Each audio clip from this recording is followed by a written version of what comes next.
Hostage, Missing Celebrity begins by showing a famous actor named Hwang Jung-min, who has won many awards for his acting skills in the acting world. That night, Jung-min attends the premiere of his film Somewhere. However, he soon became bored and decided to sneak away quietly. When he decides to go alone, Jung-min asks his manager not to worry too much about him and tells the manager to have fun with his friends after the event. Jung-min rushes to grab his bag and gets into his car before the reporters notice him gone. On the way, Jung-min sees news about the discovery of the corpse of a cafe owner kidnapped some time ago. Because the kidnappers didn't get the ransom they wanted, they didn't hesitate to kill the cafe owner and dump him.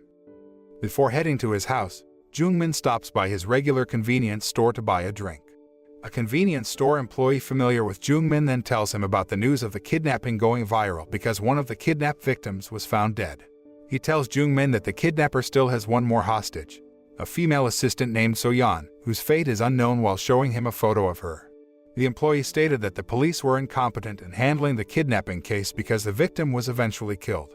Jung-min doesn't seem to pay much attention to what the convenience store employees say, and as usual, Jung-min then leaves his car keys with the store employee, as he prefers to go home on foot. Outside the convenience store, Jung-min meets three men who claim to be his fans. They seem to admire Jung-min's luxury car, parked not far from there. Because they're being rude, Jung-min gets uncomfortable and angry when they insist on taking a picture with him. When Jung-min was walking alone to his house, suddenly the three men stopped him and kidnapped him. They then take Jung-min to their hideout, where he meets So-yeon, who is being hostage.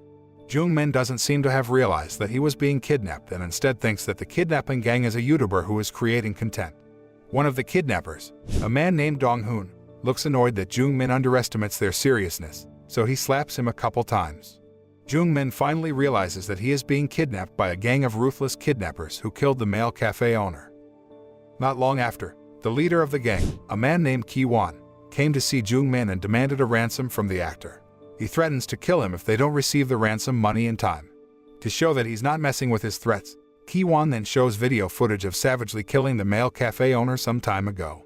When Ki-won is about to kill So-yeon because he thinks she is no longer useful to him, Jung-min tries to negotiate with the kidnappers and says that he will pay a ransom of 5 billion won for himself and So-yeon, as long as they don't kill her. However, Ki-won thinks 5 billion won is too cheap for a famous actor like Jung-min, who earns much more because all his films are always box office hits.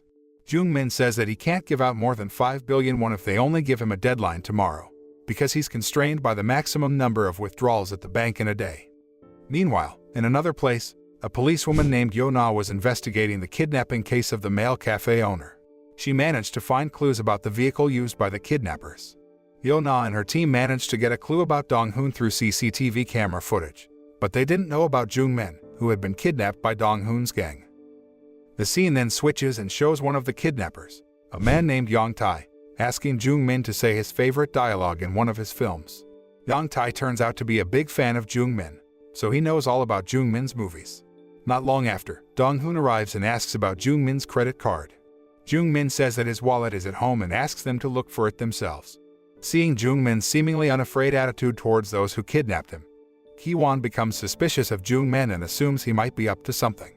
That's why, before going to Jung-min's house, Ki-won prepares a trap in their hideout so that Jung-min can't escape from there. He armed himself just in case the police or security personnel guarded Jung-min's house. Ki-won then tells Dong-hoon to kill Jung-min and So-yeon if he doesn't return within the next 10 hours. Meanwhile, So-yeon looks worried for her safety and asks Jung-min if the kidnappers are really going to release them after getting the ransom money. He just tells her to have faith that the two of them will get out of there safely. The next day, Ki-won rushes to Jung-min's house with one of his henchmen, a man named Young Rock. Elsewhere, Yo-na and her partner get information about Ki-won from a prison guard, who saw him visit Dong-hoon while he was still in prison. After getting this information, Yo-na and her partner immediately rush to Ki-won's house. The scene switches to Jung-min, who appears to be planning something while Yang-tae is off guard. Jung-min then asks So-yeon to kick the broken bottle at her, so he can untie it. However, she kicks it too far, so even Jung-min struggles to move his chair. At the same time, Dong-hoon's wife, Sat-bi-yeol, catches Jung-min moving his chair. Even though Sat-bi-yeol is the only woman in the kidnapping gang, she's as cruel as her husband and doesn't hesitate to slap Jung-min. After that, Jung-min tells Dong-hoon that he has to attend an interview today, and his manager will get suspicious if he doesn't come for the interview and report to the police. Dong-hoon then tells Jung-min to tell his manager that he can't attend the interview. But because Jung-min contacted his manager with Dong-hoon's cell phone, his manager completely ignored the call. He then asked Dong-hoon to call Jung-min's brother, Seung-woon, so that he would notify his manager. After Seung-woon picks up the phone, Jung-min tells him to tell his manager about not being able to attend the interview while mentioning the names of the reporters who will be interviewing him. After that, Dong-hoon immediately hung up the phone. Elsewhere, Yeona and her partner get Ki-won's address and come to a house that turns out to be unoccupied for a long time. Arriving there, Yeona and her partner are very surprised to find a rotting corpse on the bed. While Ki-won and Young-rok try to find Jung-min's wallet to steal his money, Young-tae is surprised by Jung-min, who suddenly asks him to go to the pharmacy and buy medicine because he has heart disease, so he has to take medicine at certain hours. Jung-min tells Young-tae that he will have a heart attack if he doesn't take medicine. However, Young-tae refuses Jung-min's request because Ki-won forbids him to leave their hideout and keeps a close eye on Jung-min. Shortly afterward, Dong-hoon went in there and strangled Jung-min's neck with a rope on Ki-won's orders because he just realized Jung-min had tricked them. Ki-won and Young-rok have searched Jung-min's entire house and can't find the wallet anywhere. After being threatened, Jung-min finally reveals that he left his wallet at the convenience store he stopped at that night. When Ki-won and Young-rok leave Jung-min's house, they see the manager trying to find Jung-min. But then, the manager gets a call from Seung-woon telling him that Jung-min can't attend the interview due to urgent business, while mentioning the names of the reporters at Jung-min's request. Unexpectedly, the manager said that Jung-min did not have an interview scheduled today, and the names of the reporters mentioned were not real reporters but the names of detective characters played by Jung-min in several of his films. His manager immediately realized that something had happened to Jung-min, so he decided to break into his house. Seeing the messy state of the house and not finding Jung-min anywhere, the manager rushed to call the police. The scene then switches and shows Young-tae panicked because Jung-min looks in pain. Dong-hoon even thinks that he is just acting to trick them. But not so with Dong-hoon's wife, who thinks Jung-min is really sick, so she asks her husband to go to the pharmacy to buy medicine. Elsewhere, the manager asks the police for help in finding Jung-min. Meanwhile, Ki-won goes to the convenience store where Jung-min accidentally left his wallet and asks a male employee to pass Jung-min's wallet to him, claiming to be Jung-min's manager. However, the employee refuses to give Jung-min's wallet and car keys, as he wants Jung-min to take them himself as usual. Ki-won immediately felt irritated and was about to attack the employee, but there's a visitor, so he doesn't want to. Ki-won then gets a call from Dong-hoon telling him that Jung-min is sick and that he's currently heading to the pharmacy to buy medicine. Hearing this, Ki-won bursts into a rage and tells Dong-hoon to hurry back to their hideout since Jung-min is only acting to trick them. After that, Ki-won goes back into the shop and immediately beats the store employee, then takes Jung-min's wallet and car keys. Meanwhile, at the kidnapper's hideout, a panicked Young-tae sees Jung-min's deteriorating condition, then unties Jung-min and is about to perform CPR on him. But then, Jung-min wakes up suddenly and immediately knocks him down.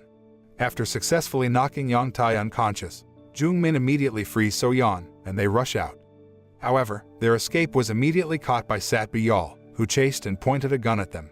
When Sat-byul's attention is distracted by Dong-hoon's arrival, Jung-min immediately paralyzes her.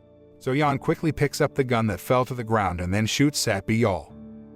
After that, Jung-min and So-yeon rush off into the forest. Jung-min then asks So-yeon to hide while he distracts Dong-hoon and Young-tae, who are chasing them. Not long after, thinking things were safe, So-yeon decided to get out of her hiding place, but she is soon caught by Dong-hoon, who captures her and takes her to their quarters. Meanwhile, on the other hand, Young-tae finds Jung-min's whereabouts and shoots him right away, making Jung-min fall into a ravine and become unconscious.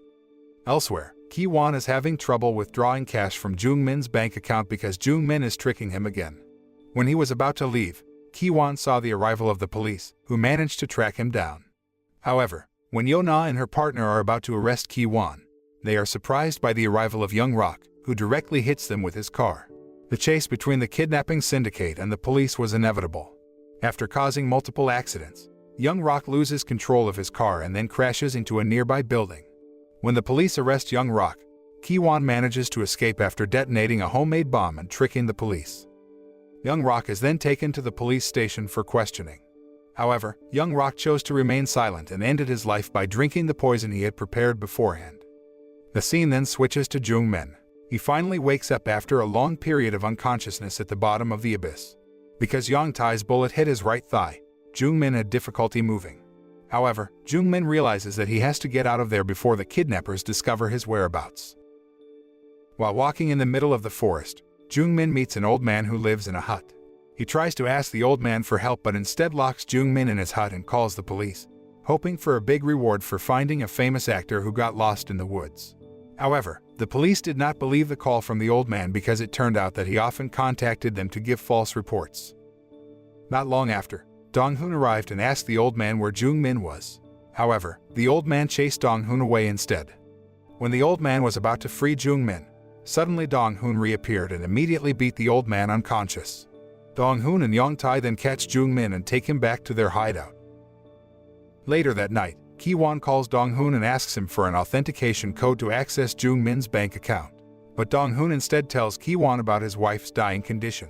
However, Ki-won doesn't care about that at all, and they get into an argument. Ki-won then calls Yong-tae to get the authentication code from Jung-min.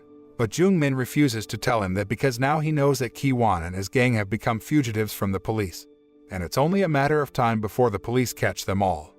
Seeing Yong-tae still obeying Ki-won's orders, Dong-hoon becomes angry and tells Yong-tae that Ki-won has betrayed them and took all the money. Meanwhile, Ki-won has other plans by going to the police station, trying to negotiate with the police for leniency, and laying all charges on Dong-hoon. The police say that they will consider Ki-won's request, but before that, he must take them to where Jung-min is being held. When the police have left to save Jung-min with Ki-won, Yo-na is approached by an old man who was attacked by Dong-hoon. He tells her about Jung-min and their hiding place. At the same time, Dong-hoon, who was very sad because his wife finally died, then decided to take revenge and would kill everyone who was there. He then points a gun at Jung-min and threatens to kill him.